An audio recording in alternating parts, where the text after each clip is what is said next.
Hello, welcome to Cozy Costume Creations. I'm Sarah Beth, and today I want to teach about some chemical safety. So I want to teach you guys some dye techniques and some painting and some other things. I want to teach you guys a block print next.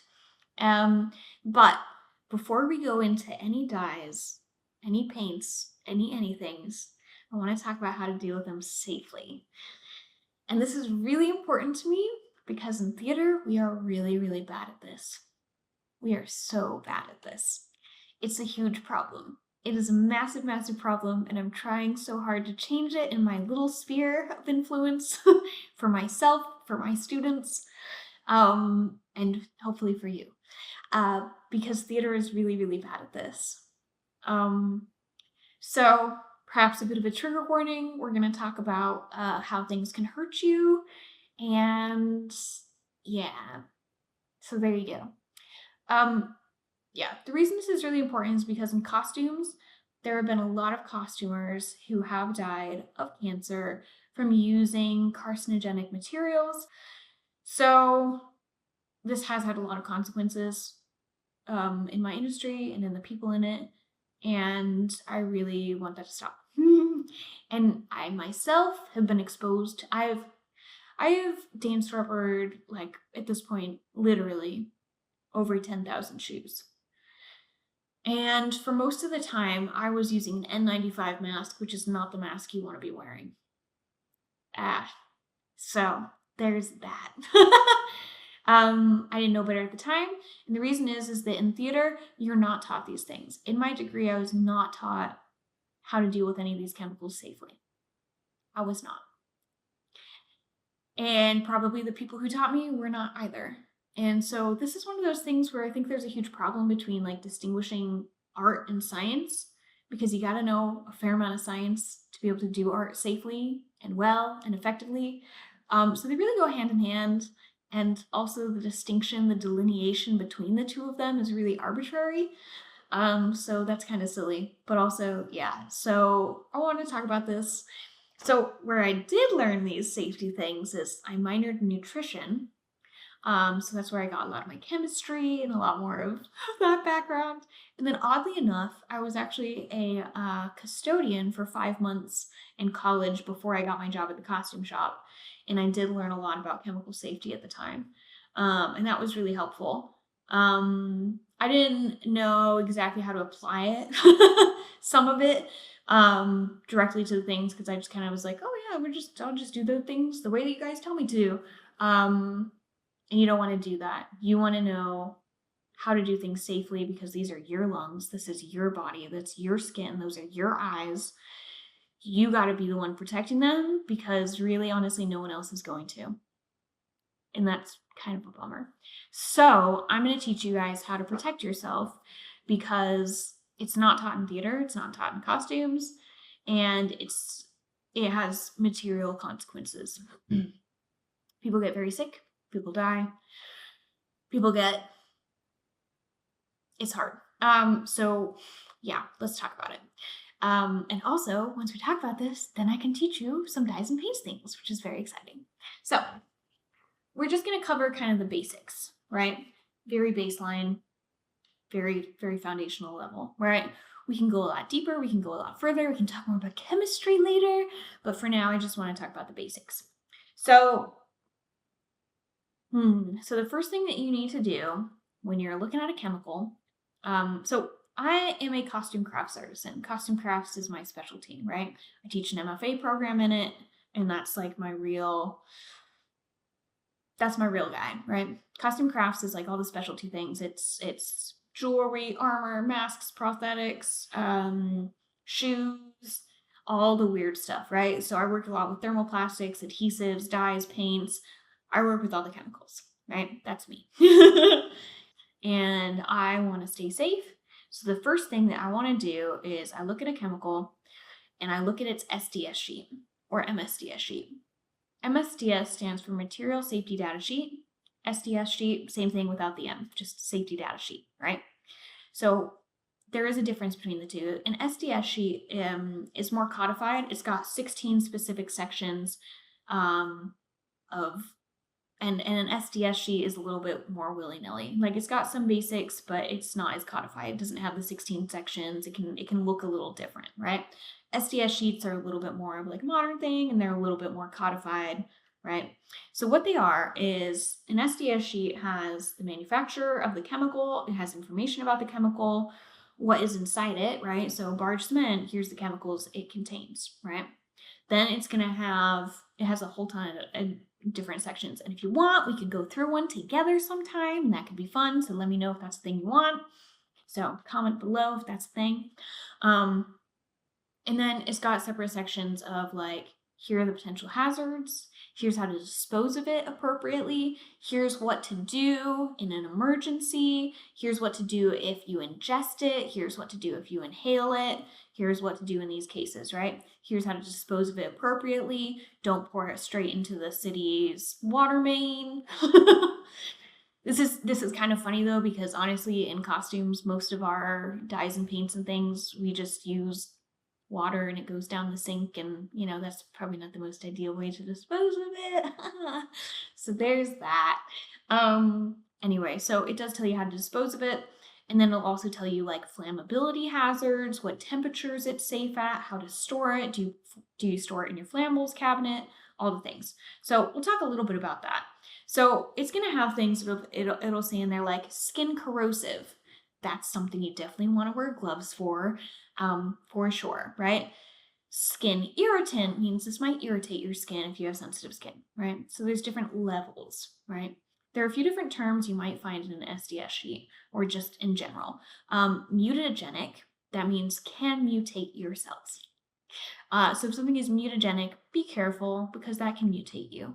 And you're not going to turn into an X-Men. You're not going to become Spider-Man. It's going to be bad. So be careful, right?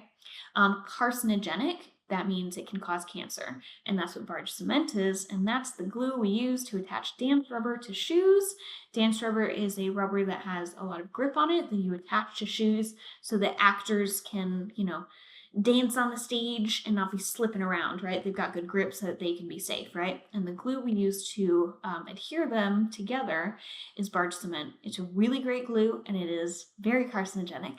And I've breathed in a lot, and a lot of costumers have, and that's why a lot of them get cancer from that, which is a bummer. So yeah, be safe, right? So if you wear the proper PPE, that won't be you. You won't be breathing in too much of that. You can still use it, and you can use it nice and safely, and all is well, right? And that's the goal.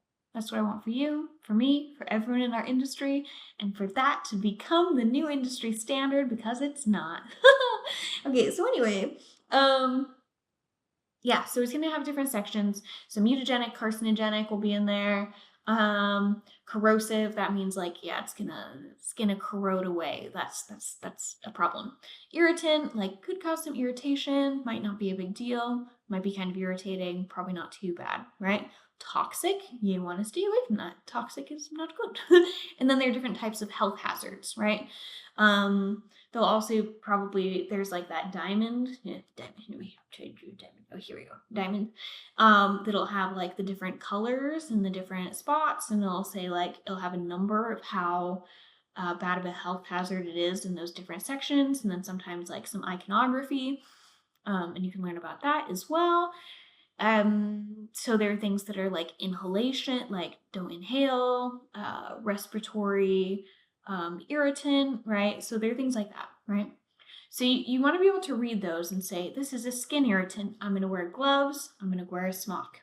Done, right? A smock with long sleeves so that my skin is covered, right?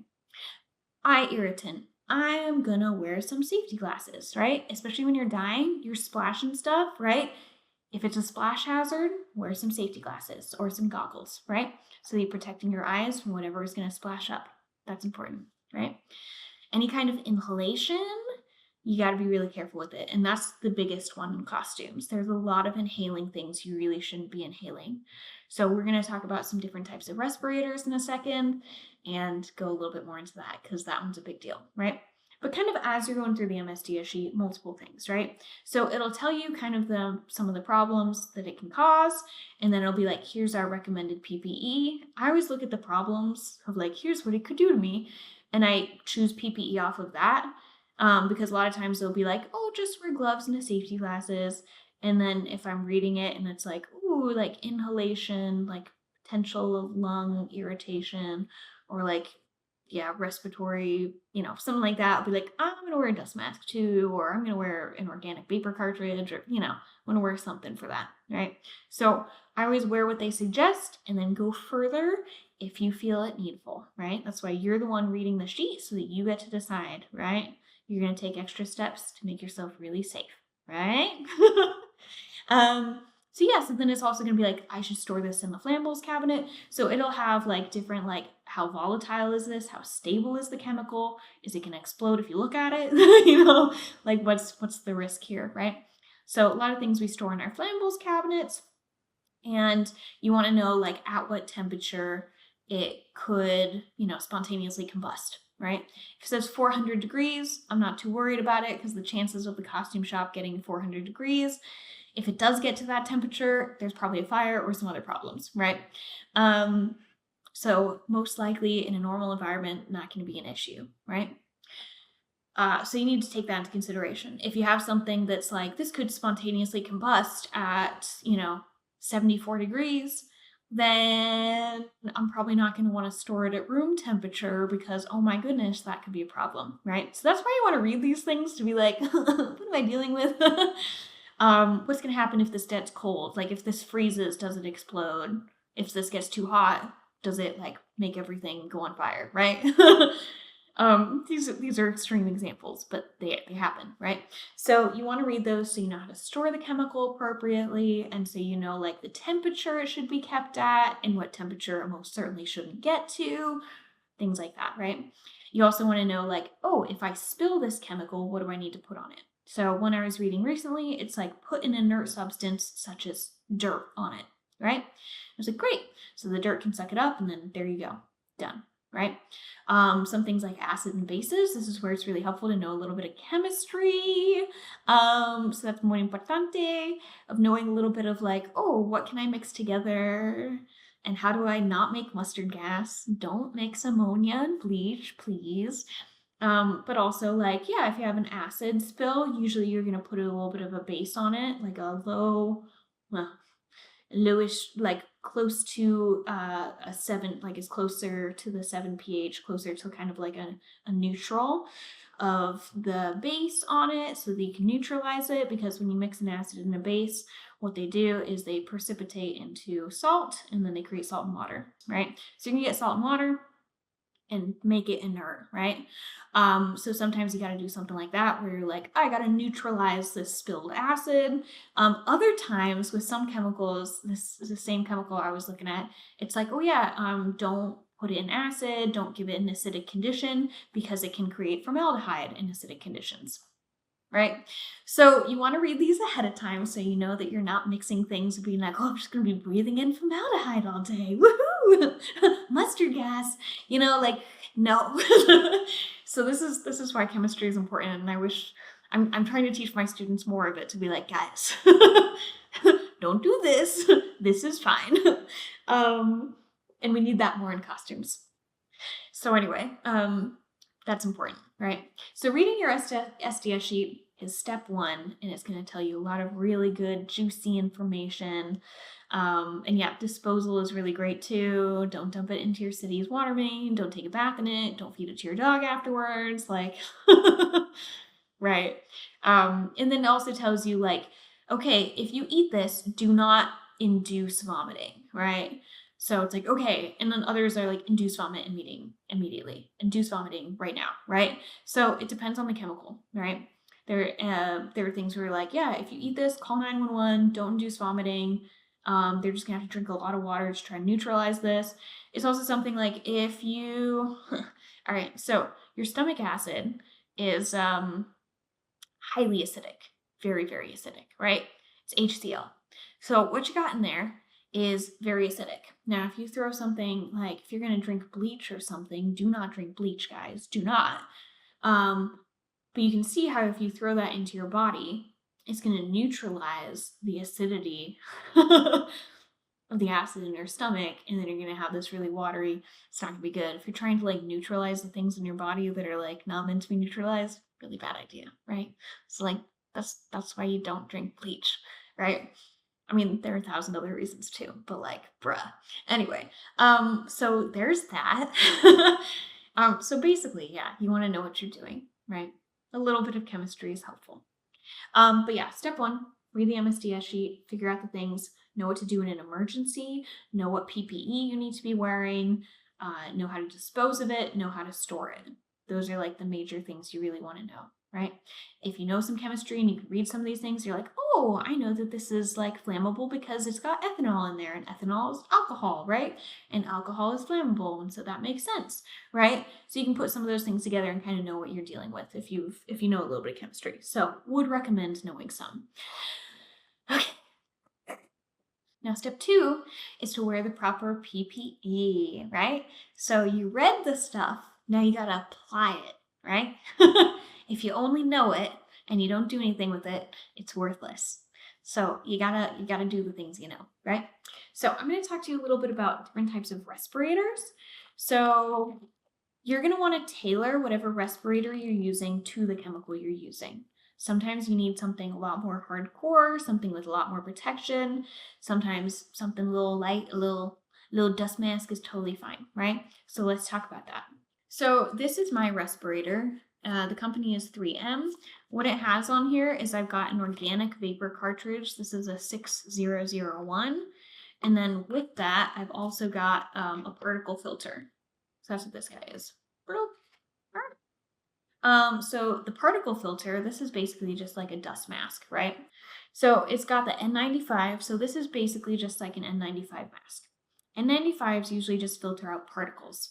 So an example of what I would use this for is when I'm dyeing, there are particles of the dye, especially like powder dyes, they're little particles, right? It's like little dust things. Now, the organic vapor cartridge, the rest of this thing, this bulky little guy, this is for when I'm standing over a dye pot and I'm mixing it, and usually, it's heated up, right? So I got this hot steam that's coming off and it's pulling with it all these delicious vapors from my dye and getting those particles into the air. So that's a vapor now, and that is something I don't want to be breathing in, right? So this is to filter those out to protect my lungs from them, right? This is also really great for when I use it when I'm doing barge cement. I can't smell the barge cement when I'm doing this, which is what you want it to be. You don't want to smell this stuff. If you can smell it, you're breathing it in. So that said, in a most perfect world, you have one of these respirators and you've done a fit test. So I actually did one of these recently with this guy, and you have somebody who you put it on, you do this whole test to make sure that there are no places where particles are getting through, where vapors are getting through here. So this should be tightly fit, kind of like vacuum sucked to your face so that you're not breathing in the particles, the vapors, all the things, right? If this is fitting well, you're not going to breathe in the stuff. It's going to go through the filters, filter it out. Your lungs don't have to collect all that crap, right? So that's the goal. These are only good for a certain number of hours. That's why they come off and you can replace them, right? And I could replace them with different types of cartridges as well. So depending on what I'm using, I might want to use a different type of cartridge, right? So yeah, these are good. I think it's like 40 hours. So every 40 hours, I replace these, every 40 hours of use. Now, if I just leave this out in the open air, that's going to kill these cartridges really fast, right? So if I just leave it out in the open air, it is filtering. 40 hours later, these are going to be dead, worthless, right? So that's why I got to store it in a plastic bag to protect these, right? So I stick this guy in my plastic bag, and that keeps it nice and safe, keeps the filters from being used up, right? So this is what I use when I'm dyeing most of the time, right? Now, let's talk about a few others. Here I've got just an N95. Really simple. You probably saw these during COVID a lot. These are mostly just for filtering out particles. So dust, sand, dirt, and a few other things. This is what this filters out. So I use this a lot. Today I was dremeling down, or no, that was just a few days ago. Today I was drilling. So I was drilling some holes in some plastic. So I was using a drill and I put on my safety glasses so that as the drill is like spitting out this like plastic as it's drilling it away, I'm not gonna get it in my eyes. Gotta protect them. And then I was using this guy, so I'm not gonna breathe in any of these little tiny particles that are shooting off of my drill. So right? So this is really great for little particles. Sawdust is a great one. So if I'm doing any woodworking or anything, this is your guy, right? What this is not for is when I'm using E6000, which has harmful vapors. Vapors, this guy, right? Particles, this one, right? So that said, I can use this one to do anything I could do with this because I have an N95 particle filter on here and then I have extra protection too. But I don't want to use this guy for all of my just like little things of like, oh, I'm using a Dremel and sanding some stuff down or whatever, right? Because those filters are more expensive. So if I can just reuse my little cheap little N95, I'm going to, right? But all the while I'm keeping track of the number of hours these are good for and then throwing them away, getting new ones when I'm ready, right? When they're used up. So these are P95s. Now, the reason I don't usually like use these is I usually just use my respirator. But I'm in a shop where I'm exposed to some secondhand kind of vapors. So I don't want to use like my whole thing all day, but also an N95 is not going to cut it. So this is your guy. So a P95. Oh, notice again, it comes even in plastic, right? To protect those filters. So this guy, this is a particle respirator. And what it does is it filters out everything the N95 does, but it also has nuisance level organic vapor relief. So what it is it's going to do pretty much what an N95 does, where it's just those little particles. It's going to filter that out, some sawdust, some little dusty dust. Good, filter it out, right? It's going to go just a little step further. If there's some vapors, just nuisance level, so just a little bit of something in the air, it's going to filter that out. So this isn't great for doing while I'm dyeing. If I'm sitting there over the dye pot, I'm not getting nuisance level particles or vapors. I'm getting a pretty high level. So at that point, what I want when I'm dyeing is this guy. Now, I'm one room over from the dye room, and I'm getting some of those vapors. So this guy is going to be a good option for me right now to kind of filter out some of that, like little something breezing over from that room, right? So those are just a few respirators that I use and would recommend. Please, please, please tailor your respirator choices to the things you're using. I use resins, I use adhesives, I use dyes, paints, all those things. A lot of those are pretty toxic, and especially with resins, there are a lot of people just like using them on their kitchen table. Woo, a lot of those are super toxic. So, next steps. So, you're reading the thing, you're wearing, okay, well, let's talk a little bit more about PPE. So, PPE, personal protective equipment, right? It's things you wear to protect yourself personally. So, you got your respirators. With that, I also usually use a waterproof smock. It zips up and it has long sleeves, right? That's my guy. It has pockets. The reason I want waterproof is when I'm dyeing, those water splash, that dye getting everywhere can just roll on off, right?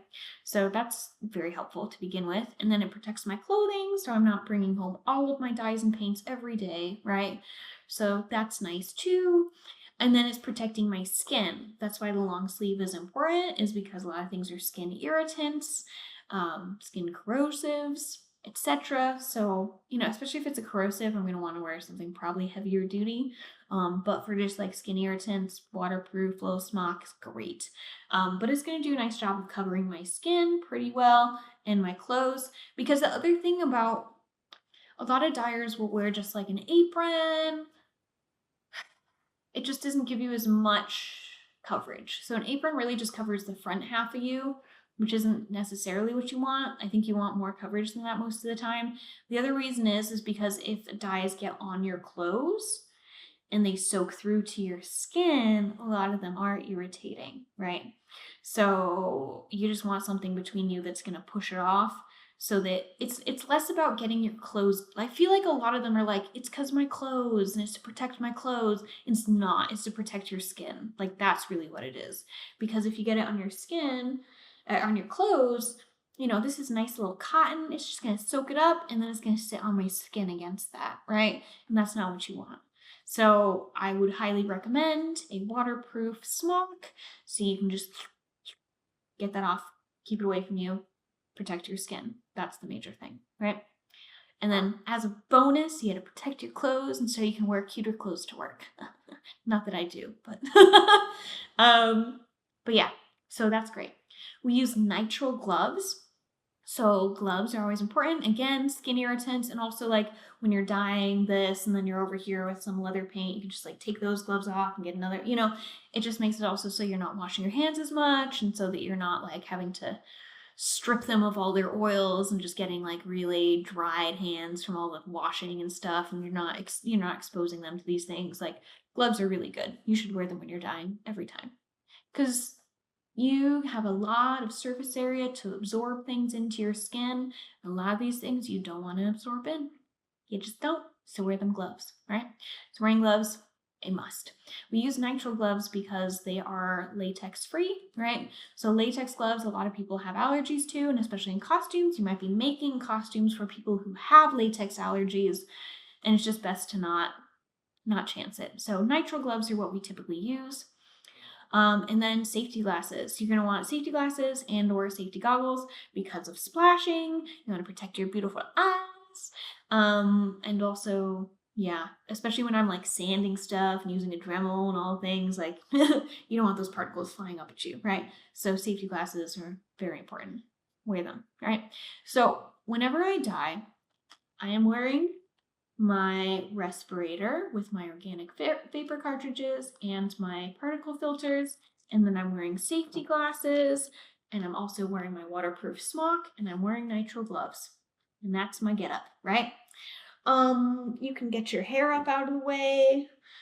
My hair is so long that honestly, it really actually doesn't get in the way, so I don't these days. But when I had like shorter hair down to like here-ish, it would sometimes get in the way, so I definitely put it up. So most people I think should put it up. I really don't anymore. And it doesn't get into things, which is crazy. People always ask me that. It really doesn't. I think there's been one time where I have gotten like a little bit of paint in my hair. It was like an acrylic leather paint once. That's it. It really doesn't happen. So that's cool. Yeah.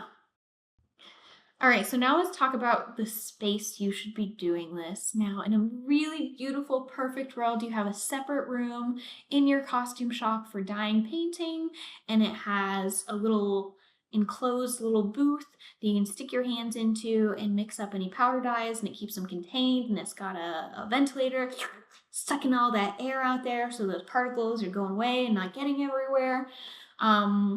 And then, you paste your dye in there, and then you can move it and put it into your dye bath. And if you've got like a dye vat, then like there should be a ventilator above that, sucking all those vapors and particles away. Or if it's over a stove, that should also have like a little something sucking all that stuff out of there.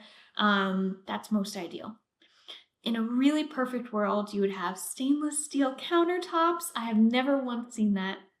Not once, but that would be ideal, because then you can clean it really quickly, really easily. Most of what I see is wood surfaces, and that can just like, those are really porous, so it can soak those things up, which is not great. Because what you really don't want with dyeing, especially when you do it a lot, is you don't want cross-contamination. So you don't want that, one, for chemicals, and two, for color.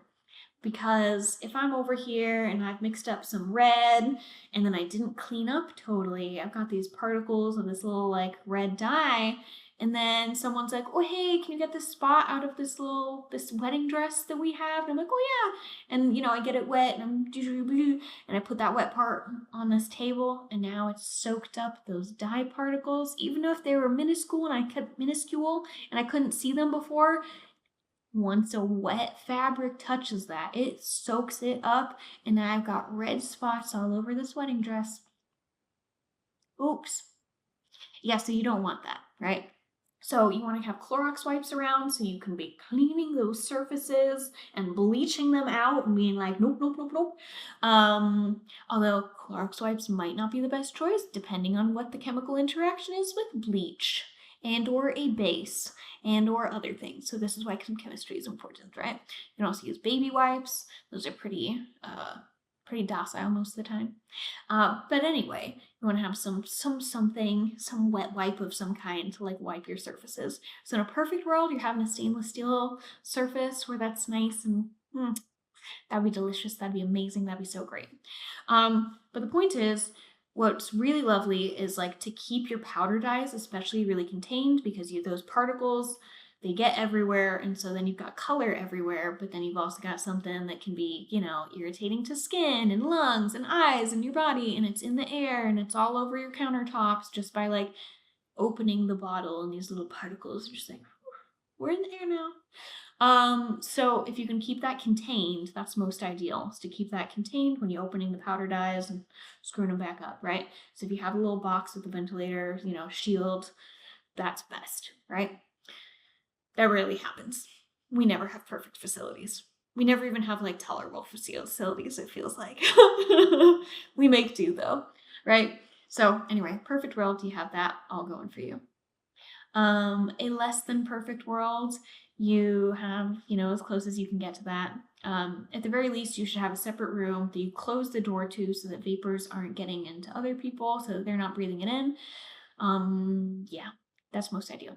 Now, if you're doing this at home, you can do this outside. You can do it in your garage. Some space that's not your space is the best space for this, right?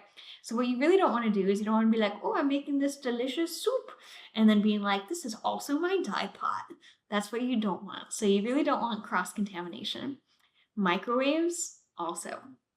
So this doesn't apply so much to dyes. Oh, unless you're doing like an accident dye, you can't stick those in the microwave. But like prosthetics and things, if you're doing like a gelatin prosthetic or something, and you want to use the microwave, don't use the microwave you use to cook your burrito for lunch. Like, you don't want to cross-contaminate your food stuff with your dye stuff, because again, these are chemicals. You're not going to go into like a chemical laboratory and be like, oh, it's a great place to eat a sandwich. Like, let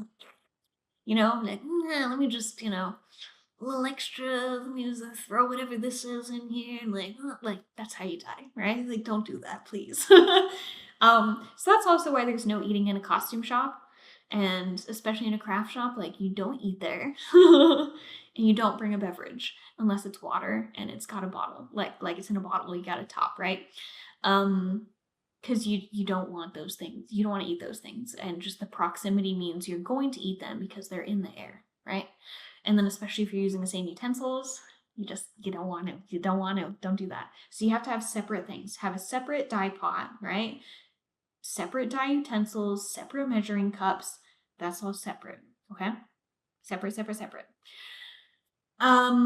If you have to use your stove, your personal stove, clean up afterwards. Do a really, really good clean, right? Really, really good clean. And if you're using microwave for any of those things, have a toxic microwave. That should be a separate microwave that is only for the toxic things. That is not going to be the one you're using for food, right? So step one, have separate things, please. And of course, have it in a separate space. So you don't really want to be open up dyes and having all those powders in your kitchen. You really don't. You don't want that in your bathroom either. Like, oh, my toothpaste has dye all over it. Ooh. A little something extra. Yeah, you don't want it, right? So please try to keep things contained. Please. And just avoid the cross-contamination, right? So you don't want it in the air. You don't want the particles in your space. If you can do it in a separate space, please do, and use separate utensils, right? So there you go. So those are a few things you can do to protect yourself. Read your MSDS sheets, your SDS sheets, know what you're getting into, right? Read the instructions, read the labels, right? So I've got here some ibuprofen, and if you're going to put it inside your body, you got to know what you're doing. I got to know how many tablets I should use, what it's for, what the warnings are.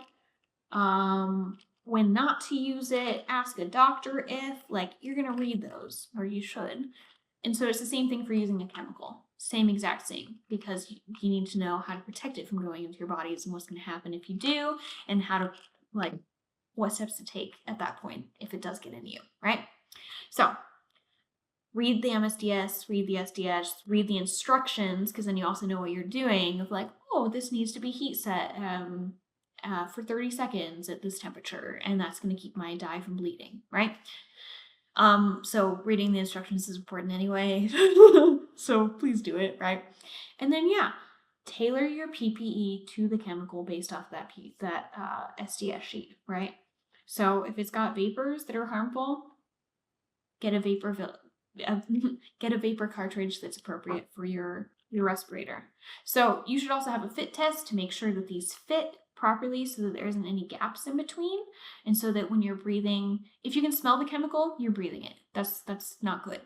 So you want to have a fit test beforehand to make sure that this fits appropriately so that you're not breathing in those chemicals, and so that you're safe, right? So having a fit test with your respirator is also really important, so that it actually does fit.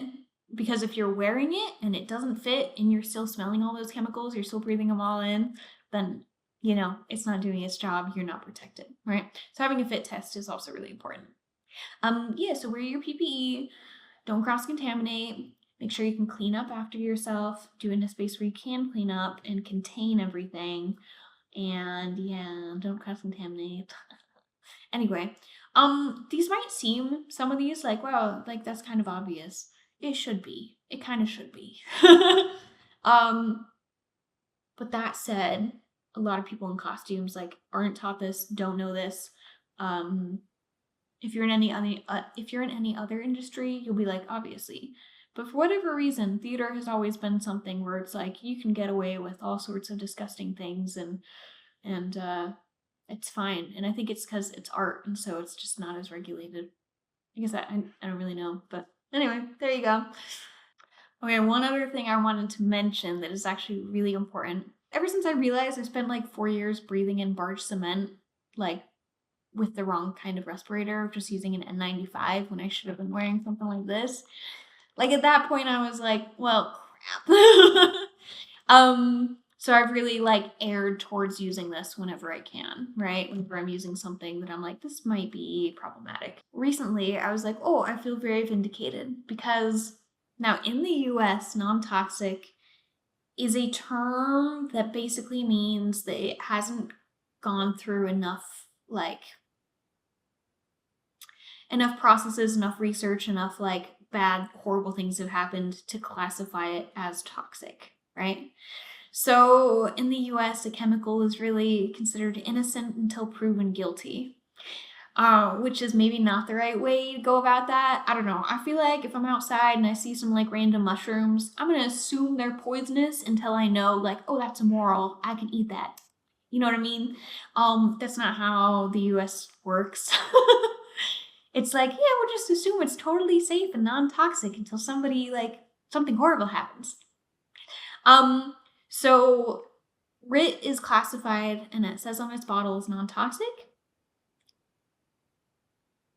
That said, after having like, all right, I got a little bit of secondhand dye stuff today, and I can already feel it in my throat, like doesn't feel good, a little bit of a sore throat, like, ugh. So this is why wearing your respirator is really important with RIT dyes, is there have been a number of times where I'm like, oh, it's not toxic, I'll just do it. And every time I do it, I don't feel so good afterwards. Like the following night, I feel it, and I'm like, I'm not doing that again, right? There have been a few times I'm like, just a short one, I don't want to put on my mask, and I regret it every time, right?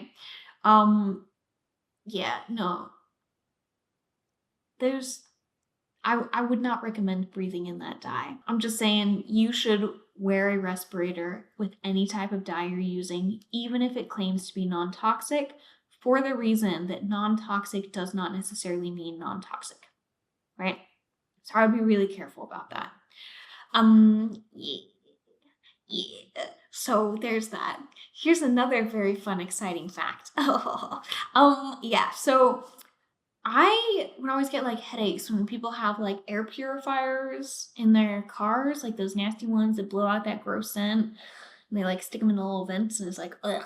And then when they have, like, those little plugins in houses and stuff, I always get headaches. So I looked it up one day, I was like, "Why am I always getting headaches?" Guess what? A lot of air purifiers have formaldehyde in them, which can, and some other stuff too, which can make some people who are sensitive have headaches, and like there's a whole ton of other list of things. So even these things that are supposed to purify your air are actually making it more toxic. So this is why like knowing some chemistry is good for you, trying to be safe is good for you, because there's a lot of things, especially in a capitalist society where money is like the thing, they might not tell you whether something is bad for you or not. Or, a system can choose to classify things as like, oh, it's fine until we decide it's not, because that's more profitable, right?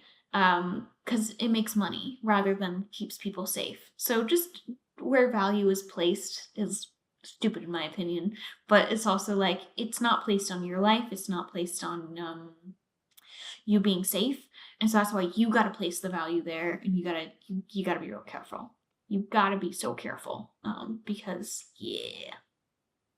it's a jungle out there, y'all. Anyway, so there's that. Unplug your air purifiers and yeah, wear your PPE, do your due diligence, so you can be doing this for a really long time.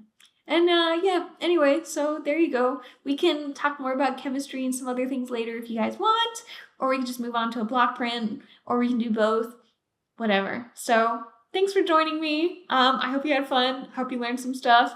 Hope you're not too scared, but also like, I hope you'll be safe. All right, we'll see you later.